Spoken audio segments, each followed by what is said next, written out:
बिस्मिल्लाहिर्रहमानिर्रहीम, अस्सलाम वालेकुम।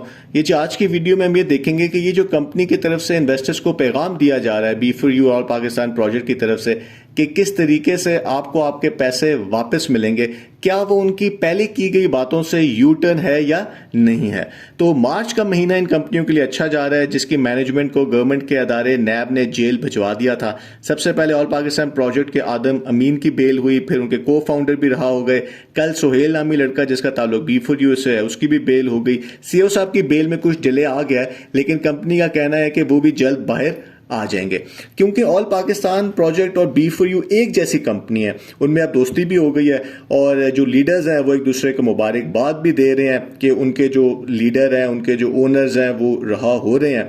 लेकिन सवाल यह है कि इनके लिए तो अच्छा हो गया, लेकिन इन्वेस्टर्स को फायदा और गुड न्यूज उस वक्त मिलेगी जब उनको उनके पैसे वापस मिलेंगे। और वो ये देख रहे हैं कि इन कंपनियों के जो टॉप के लोग हैं, उनको लीगल टीम के लिए तो इनके पास पैसे हैं, महंगे से महंगे और अच्छे से अच्छा वकील, लेकिन उनको देने के लिए पैसे नहीं हैं। और जब ये लोग गिरफ्तार हुए थे तो इन्वेस्टर्स को ये कहा गया था कि आप नैब ना जाएं, सीईओ आपको जब वो बेल पे या वैसे रहा हो जाएंगे तो आपको पैसे वापस कर देंगे। इसलिए इन्वेस्टर्स की काफी ज्यादा तादाद जो है वो नैब नहीं गई। अब वो जो बात सुन रहे हैं दोनों कंपनियों के जो नुमाइंदे हैं उनसे, वो बात नहीं है जो पहले की गई थी।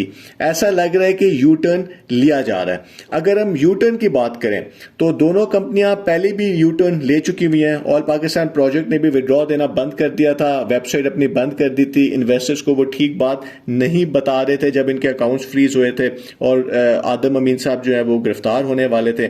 और अगर हम लोग बी फॉर यू की बात करें तो उन्होंने तो यू टर्न्स के वर्ल्ड रिकॉर्ड बना दिए थे। उन्होंने विड्रॉ की इतनी दफा तारीखें दी लेकिन विड्रॉ नहीं दिया। जैज कैश, यूएसडीटी, इजी पैसा, इन सब के ऊपर यू टर्न लिया गया। और एक कंपनी थी जिसने डॉलर के बदले एयर टिकट देने थे, वो भी यू टर्न हो गया। एक्टिवेशन चार्जेस पे भी यू टर्न हो गया, वेबसाइट पे भी यू टर्न हो गया। और वो जो साहब जो गुड न्यूज देते थे उन्होंने तो खुद ही यू टर्न ले लिया और गायब भी हो गए जो है। तो सवाल इन्वेस्टर्स का ये है कि क्या अब जो प्लान दिया जा रहा है क्या वो भी एक गुड न्यूज ही होगी या पहले की तरह जो है वो एक यू टर्न लिया जाएगा। ऑल पाकिस्तान प्रोजेक्ट के जो लोग हैं उन्होंने कल अपना एक प्लान शेयर किया है और उन्होंने कहा है कि जी बहुत जल्द आपको गुड न्यूज मिलेगी। और वो जिस चीज पे काम कर रहे हैं आदम साहब जो है वो इसलिए कर रहे हैं कि आपको वक्ती तौर पे फायदा ना मिले बल्कि लॉन्ग टर्म आपको फायदा मिले, आपको लॉन्ग टर्म इनकम हो। क्योंकि वो कहते हैं कि जी लोग चाहते हैं कि उनको शॉर्ट टर्म जल्दी कोई फायदा हो जाए, तो हम ऐसा नहीं चाह रहे। हम चाह रहे हैं कि कोई लाइफ टाइम ऐसा सिस्टम किया जाए कि वो पैसे खाएं और लाइफ टाइम आपको इनकम आए। आप आज का ना सोचें, आप जो है अपने बच्चों का सोचें। और वो जो सिस्टम लेके आ रहे हैं वो उससे उनके आपके जो बच्चे हैं वो भी उसी से ही खाएंगे। तो ये काफी अच्छी बातें हैं और काफी बड़ी बातें हैं।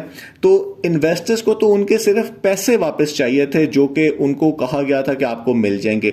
उनको इतने कॉम्प्लेक्स चीजों में कि जी आप वक्ती ना सोचें और फ्यूचर का सोचें और इतना बड़ा कोई काम होने लगा है, वो उनके लिए मुश्किल है इस टाइम के ऊपर करना। क्योंकि ऑलरेडी जो है उनके ऊपर नैब का एक केस चल रहा है, उनके बैंक अकाउंट्स फ्रीज है, नाम भी उनका शायद ईसीएल के ऊपर है।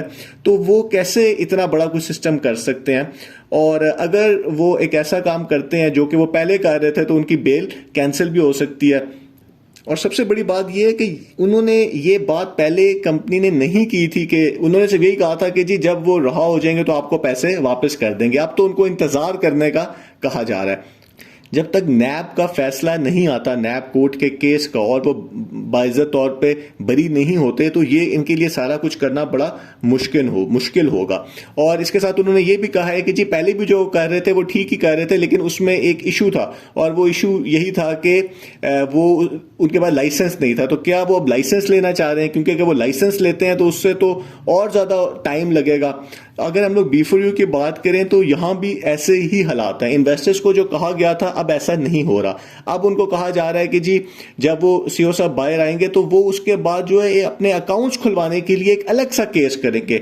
और वो कब कितना टाइम लगेगा उस केस में वो नहीं पता इस टाइम के ऊपर। और क्या अगर केस अकाउंट्स ना खुले, केस का फैसला उनके हक में ना आया अकाउंट्स खुलने वाले केस का, तो फिर क्या होगा। तो ये सारी वो बातें जो पहले इन्वेस्टर्स के साथ नहीं की गई थी। इन्वेस्टर्स का यही ख्याल था कि शायद कहीं पैसे इनके पास हैं, जब वो बाहर निकलेंगे तो वो पैसे उनको वापस कर देंगे। लेकिन ऐसा लग रहा है कि ऐसी चीज़ नहीं है, और जो पैसे गैर कानूनी तरीके से लिए गए हैं वो जो अकाउंट्स हैं, तो जब तक नैब के केस का फैसला नहीं आता तो क्या गवर्नमेंट या कोई अदालत जो है वो केस वो पैसे उनको वापस कर देगी? तो इसके ऊपर भी काफ़ी इस टाइम पे सवाल हैं। तो लग ऐसे रहा है कि जो बात पहले की गई थी इन्वेस्टर्स के साथ, या उनको सही नहीं बताया गया था, या ऐसा कुछ उसमें इशू है। तो चलें देखते हैं कि जी आगे क्या अपडेट आती है। बहुत बहुत शुक्रिया।